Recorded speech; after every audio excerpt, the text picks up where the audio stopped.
नमस्कार दोस्तों, स्वागत है आपका आज के मुख्य समाचार में, जिसमें सबसे पहली और बड़ी खबर में आपको बताएंगे कि बंगाल बीजेपी की पूरी टीम कोलकाता में रविवार से 2 दिवसीय सांगठनिक बैठक में बनेगी रणनीति और ममता बनर्जी सरकार के भ्रष्टाचार के खिलाफ फिर से शुरू होगा अभियान। दूसरी बड़ी खबर में आपको बताएंगे कि अलीगढ़ में सर्वे के दौरान खुली मदरसों की पोल तो अफसर भी रह गए दंग। तीसरी बड़ी खबर में आपको बताएंगे कि तेजस्वी यादव की मुश्किलें बढ़ी, IRCTC घोटाला मामले में डिप्टी सीएम को नोटिस जारी। चौथी खबर में जिक्र होगा कि अयोध्या से गुजरने वाला नेशनल हाईवे बनेगा श्री राम मार्ग, लगेंगी भगवान राम की 12 मूर्तियां।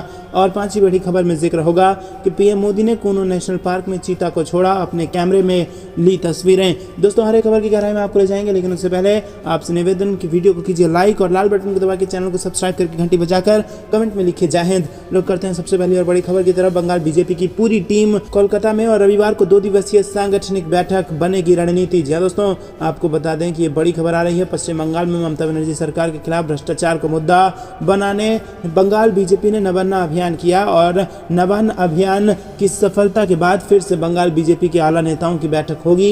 रविवार और सोमवार को 2 दिवसीय संगठनात्मक बैठक में पहली बार सभी नवनियुक्त पर्यवेक्षकों के साथ बंगाल भाजपा की पूरी टीम पहली बार कोलकाता में मिलने जा रही है।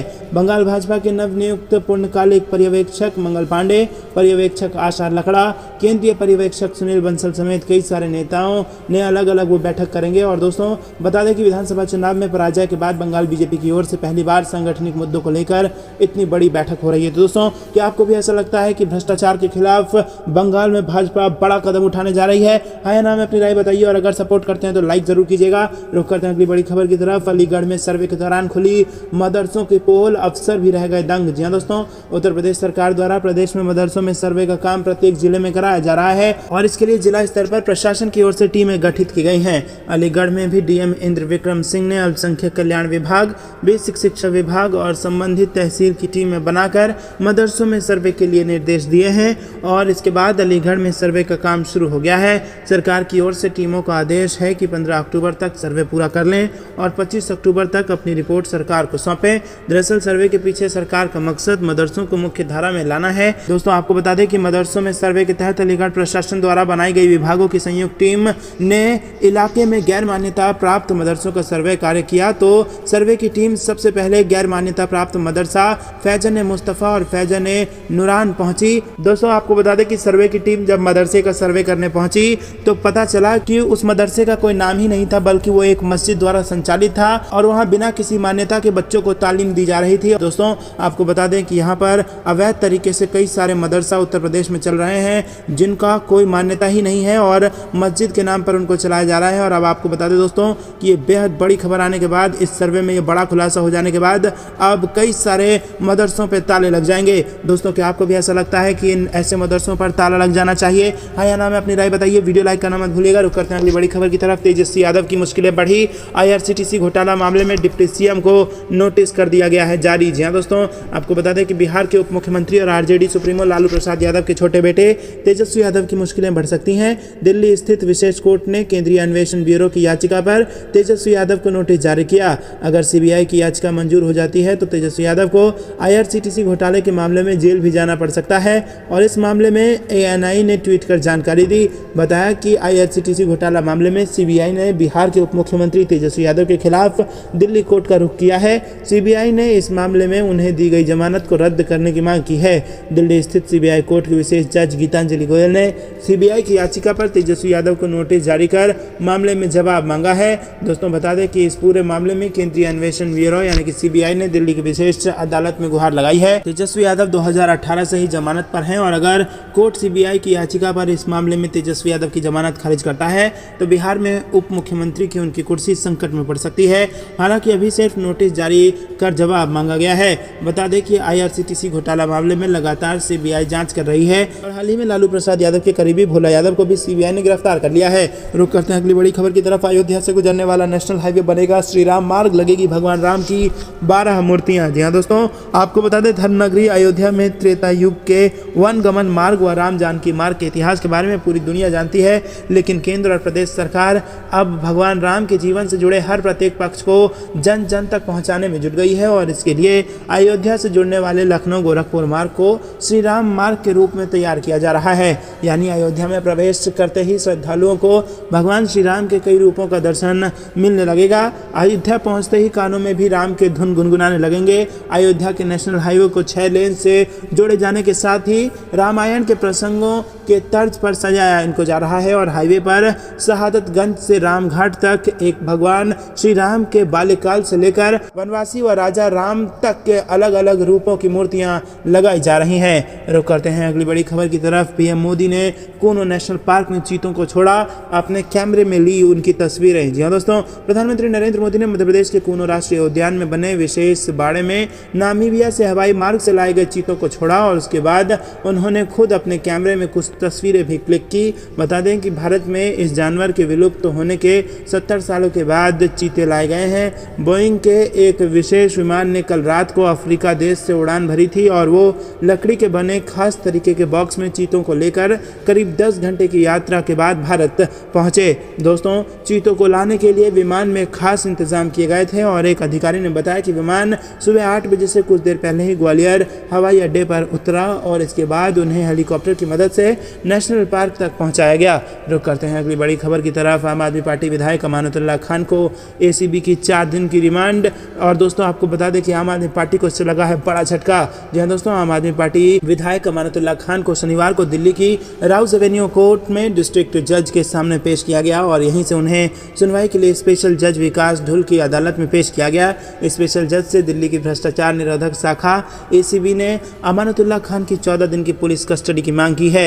जज ने एसीबी की मांग स्वीकार की, लेकिन 14 दिन के बदले आम आदमी पार्टी विधायक अमानतुल्लाह खान की एसीबी को 4 दिन की रिमांड ही दी गई है।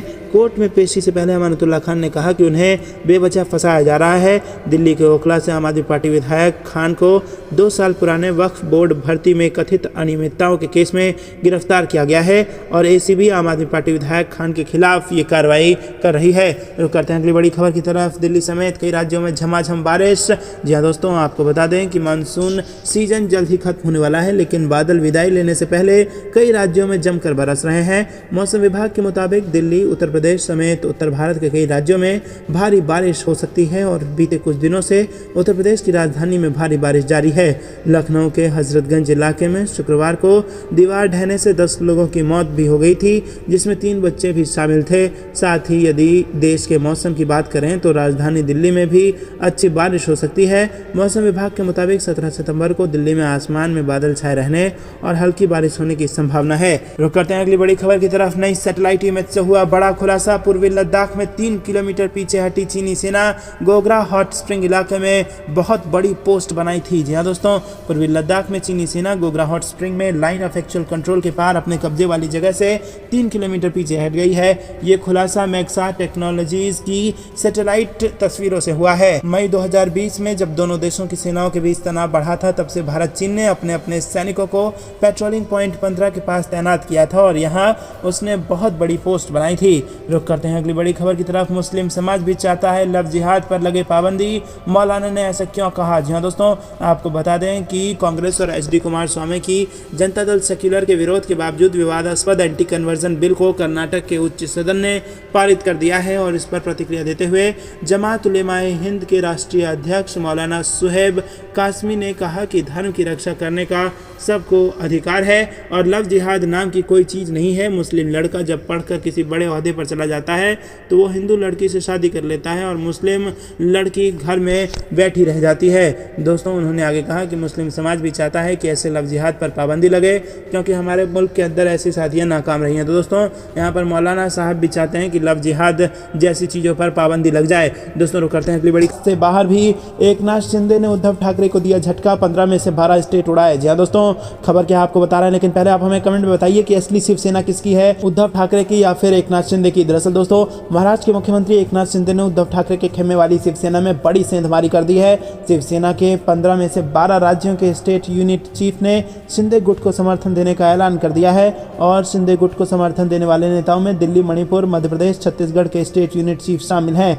मुख्यमंत्री एकनाथ शिंदे ने बुधवार को बैठक बुलाई थी और इस बैठक में शिवसेना के 15 में से 12 राज्यों के स्टेट यूनिट चीफ शामिल हुए। शिंदे गुट के सभी विधायक और सांसद भी बैठक में मौजूद थे और इस दौरान 12 राज्यों के शिवसेना प्रदेश यूनिट चीफ ने एकनाथ शिंदे खेमे को समर्थन देने का ऐलान कर दिया। रुक करते हैं अगली बड़ी खबर की तरफ। पाकिस्तान में फिर तख्ता पलट की सुगबुगाहट, इमरान खान और जनरल बाजवा में हुई गुप्त मुलाकात। जी हां दोस्तों, पाकिस्तान के इतिहास में ऐसा पहली बार हो रहा है कि पाकिस्तान सेना के चीफ की नियुक्ति और उनके सेवा विस्तार को राजनीति का मुद्दा बना दिया गया है।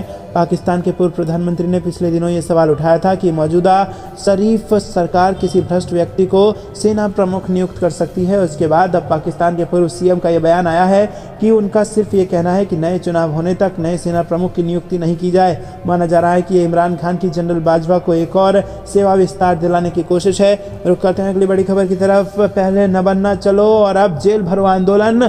दुर्गा पूजा के बाद ममता सरकार के खिलाफ बीजेपी का महाअभियान। जी हाँ दोस्तों, आपको बता दें कि पश्चिम बंगाल में ममता सरकार के खिलाफ न बनना अभियान के बाद बीजेपी जोश में है। दोस्तों क्या खबर जरूर बताएंगे, लेकिन उससे पहले क्या आपको भी ऐसा लगता है कि बंगाल में बीजेपी ने सही कदम उठाया है ममता सरकार को घेरने का? हाँ या ना में राय बताइए और वीडियो लाइक करके समर्थन दर्ज कराइए। दरअसल दोस्तों बंगाल बीजेपी के अध्यक्ष सुकांत मजूमदार ने कहा कि दुर्गा पूजा के बाद पार्टी सरकार के खिलाफ जेल भरो आंदोलन शुरू करेगी और मजूमदार ने सीएम ममता बनर्जी का दावा भी खारिज कर दिया और आरोप लगाया कि तृणमूल कांग्रेस के कार्यकर्ताओं की वजह से मंगलवार को हिंसा हुई थी। बंगाल बीजेपी चीफ ने कहा कि टीएमसी के लोगों ने हमारे कैंपेन में घुसपैठ की और हिंसा फैलाई। पुलिस ने भी इसे भड़काया और लोगों को रेलवे स्टेशन पर रोका। हम दुर्गा पूजा के बाद जेल भरो आंदोलन शुरू करेंगे। दोस्तों रुक करते हैं अगली बड़ी खबर की तरफ। मिशन 2023 से पहले कांग्रेस को बड़ा झटका। पूर्व विधायक अरुणोदय चौबे ने प्राथमिक सदस्यता से दिया इस्तीफा। जी हां दोस्तों, मध्य प्रदेश में 2023 के विधानसभा चुनाव से पहले कांग्रेस को एक और बड़ा झटका लगा है। कांग्रेस पार्टी के वरिष्ठ प्रदेश उपाध्यक्ष और पूर्व विधायक अरुणोदय चौबे ने पार्टी की प्राथमिक सदस्यता से लेकर सभी पदों से इस्तीफा दे दिया है। प्रदेश के बुंदेलखंड से नाता रखने वाले अरुणोदय चौबे की गिनती पार्टी के प्रदेश अध्यक्ष कमलनाथ के करीबियों में होती रही है। दरअसल पूर्व विधायक अरुणोदय चौबे ने पार्टी के अध्यक्ष कमलनाथ को पत्र लिखकर अपनी नाराजगी तो जताई ही, साथ ही खुराई विधानसभा क्षेत्र के कांग्रेस कार्यकर्ताओं के साथ हो रहे बर्ताव का भी जिक्र किया। रुक करते हैं अगली बड़ी खबर की तरफ। अगले 25 सालों में भारत दुनिया की सबसे बड़ी आर्थिक महाशक्ति होगा, राजनाथ सिंह ने इसको लेकर कर दिया दावा। जी हां दोस्तों, आपको बता दें कि रक्षा मंत्री राजनाथ सिंह ने जोर देकर कहा कि अगले 25 वर्षों में भारत दुनिया की सबसे बड़ी आर्थिक महाशक्ति होगा।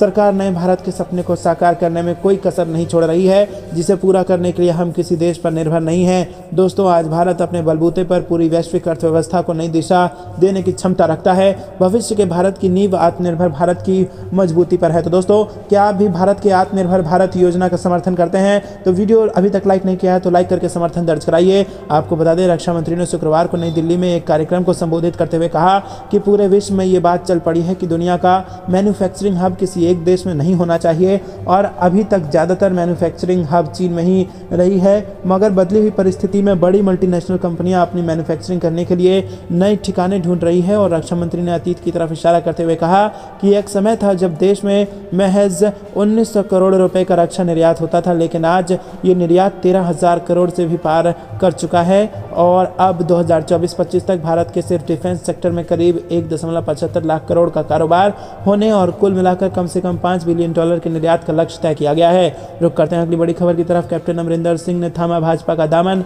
हो सकता है बड़ा राजनीतिक उलटफेर। जी हाँ दोस्तों, पंजाब की राजनीतिक हवाओं में एक बार फिर से नया रंग घुल गया है और दोस्तों एक ऐसी बड़ी खबर सामने आई है जिसे सुन राजनीतिक पंडित भी गहरी सोच में पड़ गए हैं। विधानसभा चुनाव से कुछ समय पहले कांग्रेस का दामन छोड़कर अपना नया दल बनाने वाले कैप्टन अमरिंदर सिंह अपने दल का भारतीय जनता पार्टी में विलय करेंगे। इसके साथ ही वो भी अपने परिवार समेत बीजेपी की सदस्यता लेंगे। इससे पहले उन्होंने पंजाब में विधानसभा चुनाव भी बीजेपी के साथ मिलकर चुनाव लड़ा था। दोस्तों रुक करते हैं अगली बड़ी खबर की तरफ। संघ के इतिहास में पहली बार दशहरा उत्सव पर कोई महिला होगी। की मुख्य अतिथि संतोष यादव को भेजा निमंत्रण। जी हाँ दोस्तों, राष्ट्रीय स्वयंसेवक संघ हर साल विजयदशमी के मौके पर नागपुर स्थित अपने मुख्यालय में कार्यक्रम करता है, लेकिन इस बार ये खास और ऐतिहासिक रहने वाला है। इसकी वजह यह है कि संघ ने अपने इतिहास के 92वें साल में पहली बार किसी महिला को कार्यक्रम की मुख्य अतिथि के तौर पर आमंत्रित किया है। 5 अक्टूबर को दशहरे के मौके पर कार्यक्रम का आयोजन किया जाएगा। अपने 100 साल पूरे करने जा रहे आरएसएस इन दिनों महिला अधिकारों को लेकर सक्रिय है और नागपुर महानगर के सरसंघ संचालक राजेश लोहिया ने कहा है कि संघ ने पर्वतारोही और पद्मश्री विजेता संतोष यादव को आमंत्रित किया और इस आयोजन में मुख्य वक्ता के तौर पर सरसंघ संचालक मोहन भागवत मौजूद रहेंगे। दोस्तों, रुक करते हैं अगली बड़ी खबर की तरफ। भारत के हिंदू राष्ट्र बनते ही 15 देश खुद को हिंदू राष्ट्र घोषित कर देंगे, पुरी के शंकराचार्य ने किया ये दावा। जी हाँ दोस्तों, पुरी की गोवर्धन पीठ के शंकराचार्य स्वामी निश्चलानंद सरस्वती का कहना है कि भारत के हिंदू राष्ट्र बनते ही दुनिया के 15 देश खुद को हिंदू राष्ट्र घोषित कर देंगे। उनका मानना है कि ये देश केवल भारत के आगे ना आने की वजह से ऐसा नहीं कर पा रहे हैं। मदरसों के सर्वेक्षण को लेकर मुस्लिम धर्मगुरुओं के विरोध पर उन्होंने कहा कि जहां आतंकवाद को प्रश्रय मिले वह स्थान मठ, मंदिर, मस्जिद न होकर आतंकवाद का केंद्र कहने योग्य है। निश्चलानंद सरस्वती गुरुवार को झूसी स्थित शिवगंगा आश्रम में बोल रहे थे।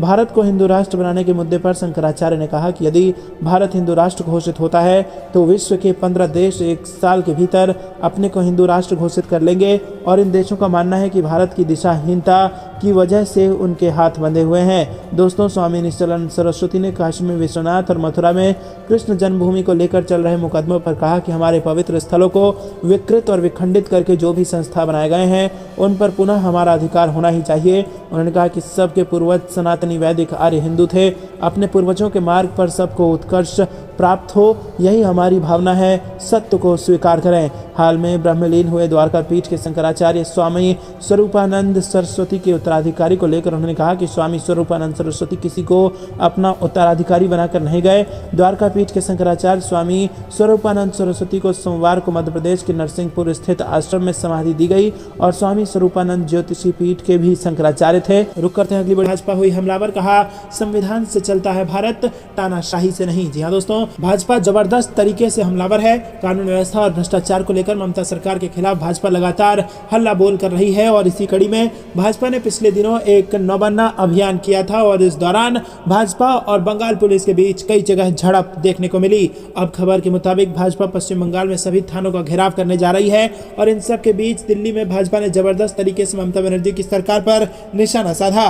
भाजपा नेता सैयद जफर इस्लाम ने आरोप लगाया कि ममता बनर्जी भाजपा के कार्यकर्ताओं द्वारा चलाए जा रहे भ्रष्टाचार के खिलाफ शांतिपूर्ण मार्च को दबाने की कोशिश कर रही है। रुक करते हैं अगली बड़ी खबर की तरफ। गुजरात में मुस्लिम वोटर्स को जोड़ेगा अल्पसंख्यक मित्र, बीजेपी का दमदार प्लान। जी हाँ दोस्तों, आपको बता दें कि बीजेपी अल्पसंख्यक मोर्चा ने गुजरात विधानसभा चुनाव से पहले मुस्लिम मतदाताओं को आकर्षित करने और जोड़ने के लिए ड्राइव चलाने की तैयारी कर ली है। बीजेपी अल्पसंख्यक मोर्चा ने अल्पसंख्यक मित्र नाम से विशेष ड्राइव चलाने की योजना बनाई है।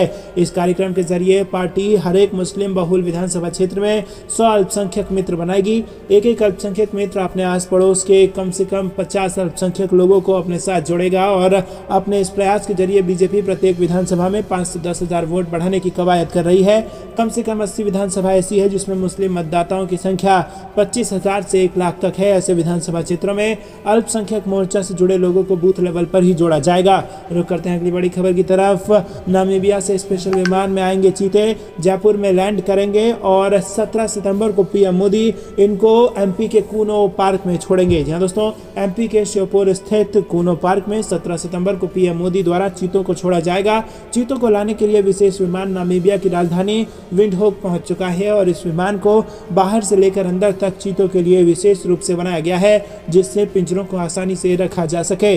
बताया गया कि नामीबिया से विशेष विमान 17 घंटे की उड़ान भरकर जयपुर में लैंड करेगी और इसी दिन चीतों को हेलीकॉप्टर से श्योपुर के कूनो पार्क लाएंगे और फिर प्रधानमंत्री नरेंद्र मोदी द्वारा छोड़ा जाएगा। विमान में रखे गए पिंजरों के बीच इतनी जगह होगी कि उड़ान के दौरान चिकित्सक आसानी से चीतों पर नजर रख सकेंगे। और खास बात यह है कि चीतों को खाली पेट भारत लाया जाएगा, क्योंकि विशेषज्ञों का ऐसा कहना है कि शिफ्टिंग के दौरान जानवर को खाली पेट होना चाहिए। विमान में ऐसी व्यवस्था की गई है कि चीतों को ये ना लगे कि उन्हें जंगल से कहीं और ले जाया जा रहा है। प्रधानमंत्री नरेंद्र मोदी 17 सितंबर को अपने जन्मदिन के अवसर पर कूनो नेशनल पार्क में चीतों को छोड़कर देश को समर्पित करेंगे। रुक करते हैं अगली बड़ी खबर की तरफ। सेना प्रमुख ने दिया बड़ा बयान, बोले आउटसोर्स नहीं की जा सकती देश की सुरक्षा, मौजूदा वक्त में आत्मनिर्भर होना बेहद ज्यादा जरूरी। जी हाँ दोस्तों, सेना प्रमुख जनरल मनोज पांडे ने गुरुवार को कहा कि रक्षा के लिए आयातित तकनीक पर निर्भरता ठीक नहीं।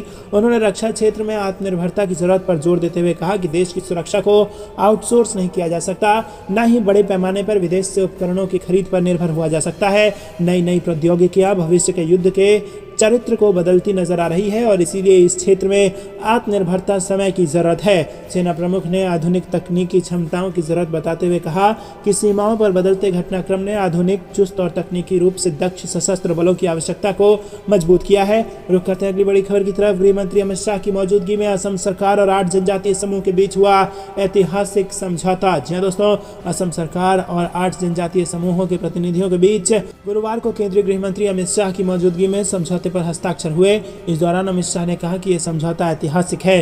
नरेंद्र मोदी के प्रधानमंत्री बनने के बाद नॉर्थ ईस्ट को शांत और विकसित बनाने के लिए कई कार्यक्रम शुरू किए गए हैं। गृह मंत्री ने कहा कि असम सीमा को लेकर जो भी विवाद है, हम उन सभी को खत्म करना चाहते हैं। असम और नॉर्थ ईस्ट का विकास करके उसे भी देश के बाकी हिस्सों की तरह मजबूत करना है। रुक करते हैं अगली बड़ी खबर की तरफ। एससीओ समिट के लिए पीएम मोदी उज्बेकिस्तान रवाना, शी जिनपिंग से नहीं करेंगे मुलाकात। जी दोस्तों, प्रधानमंत्री नरेंद्र मोदी उज्बेकिस्तान के समरकंद में एससीओ शिखर सम्मेलन में शामिल होने के लिए पहुंचेंगे। यहां पहुंचकर पीएम मोदी रूसी राष्ट्रपति व्लादिमीर पुतिन से भी मुलाकात करेंगे। बता दें कि प्रधानमंत्री मोदी शंघाई सहयोग संगठन के नेताओं की शिखर बैठक में रीजनल और ग्लोबल इशू तथा इसके विस्तार पर चर्चा करेंगे। इसके लिए पीएम मोदी शाम उज्बेकिस्तान के लिए रवाना हुए। रुक करते हैं अगली बड़ी खबर की तरफ। 70 दिनों में 75,000 बस्तियों में संपर्क अभियान चलाएगी भारतीय जनता पार्टी। बीजेपी के एससी मोर्चा की है ये मुहिम। जी हाँ दोस्तों, प्रधानमंत्री नरेंद्र मोदी का जन्मदिन 17 सितंबर को है और पीएम मोदी के जन्मदिन पर भाजपा कई तरह के कार्यक्रम आयोजित करेगी। भाजपा का एससी मोर्चा देश भर में 75,000 अनुसूचित जातियों की बस्तियों में संपर्क अभियान चलाएगा। यह अभियान 17 सितंबर से लेकर 26 नवंबर तक संविधान दिवस तक चलेगा। बीजेपी प्रधानमंत्री मोदी के जन्मदिन को खास बनाने के लिए पिछले लंबे समय से जुटी हुई है। बीजेपी एससी मोर्चा बीजेपी के राष्ट्रीय अध्यक्ष लाल सिंह आर्य ने कहा कि संपर्क अभियान 75,000 बस्तियों को कवर करेगा और इन 70 दिनों के दौरान 7,500 छात्रावास लड़कियों और लड़कों से भी संपर्क किया जाएगा और एससी समुदाय को कल्याणकारी योजनाओं से अवगत कराया जाएगा। बीजेपी नेता ने कहा कि एससी मोर्चा के सदस्य गांव में लोगों से चर्चा करेंगे और मुद्दों को सुलझाने के लिए 5 लोगों की विशेष टीम बनाई जाएगी। आर्य ने कहा कि ये दल देखेंगे कि कल्याणकारी योजनाओं का लाभ लोगों तक पहुंचे और इसके अलावा उनका काम पार्टी के समर्थन आधार पर विस्तार करना होगा और वो पार्टी के बारे में गलत धारणाओं को दूर करने की कोशिश करेंगे। रुक करते हैं अगली बड़ी खबर की तरफ, जिसमें आपको बता दें कि सलमान खान को मारने के लिए गैंगस्टर लॉरेंस बिश्नोई के पास था प्लान बी। सूत्रों के हवाले से खबर। जी हाँ दोस्तों, गैंगस्टर लॉरेंस बिश्नोई ने सिद्धू मूसेवाला हत्याकांड के पहले बॉलीवुड स्टार सलमान खान को मारने का प्लान भी तैयार किया था। पुलिस सूत्रों से मिली जानकारी के अनुसार इस प्लान को गोल्डी बरार लीड कर रहा था। गौरतलब है कि लॉरेंस बिश्नोई गैंग के एक शार्प शूटर कपिल पंडित को हाल में भारत नेपाल बॉर्डर से दिल्ली पुलिस की स्पेशल सेल और पंजाब पुलिस ने ज्वाइंट ऑपरेशन में गिरफ्तार कर लिया। मुंबई के वाजे इलाके में पनवेल में कपिल पंडित, संतोष जाधव और सचिन बिश्नोई एक किराए का कमरा लेकर रुकने आए थे। सूत्र बताते हैं कि पनवेल में बॉलीवुड सुपरस्टार सलमान खान का फार्म हाउस है और उसी फार्म हाउस के रास्ते में लॉरेंस के शूटर ने बाकायदा राखी करके कमरा किराए पर लिया था और करीब 1.5 महीने तक यहाँ रुके रहे और लॉरेंस के इन सभी शूटर्स के पास उस कमरे में सलमान पर अटैक करने में इस्तेमाल होने वाले छोटे हथियार, पिस्तल, कारतूस मौजूद थे। शूटर्स को ये तक पता था कि जब से सलमान खान का हिट एंड रन केस हुआ है उसके बाद से सलमान की गाड़ी बहुत कम स्पीड में चलती है और इसके साथ ही पनवेल में फार्म हाउस पर जब भी सलमान खान आते हैं उनके साथ अधिकतर उनका पीएसओ शेरा ही मौजूद होता है। यही नहीं, शूटर्स ने बाकायदा उस सड़क की भी रेकी की जिससे होते हुए सलमान खान के पनवेल के फार्म हाउस का रास्ता जाता है और इस सड़क पर काफी गड्ढे हैं तो सलमान की गाड़ी की स्पीड फार्म हाउस तक महज 25 किलोमीटर प्रति घंटे की ही रहती है। यहाँ तक कि लॉरेंस के शूटर ने फार्म हाउस के सुरक्षा गार्ड तक के सलमान खान का फैन बनकर दोस्ती कर ली थी ताकि बॉलीवुड एक्टर के मूवमेंट की तमाम जानकारी मिल सके। और 2 बार सलमान उस दौरान अपने फार्म हाउस पर आए भी और लॉरेंस के शूटर अटैक करने से चूक गए थे। तो दोस्तों, सलमान खान को मारने के लिए ये प्लानिंग की थी लॉरेंस बिश्नोई के गैंग ने।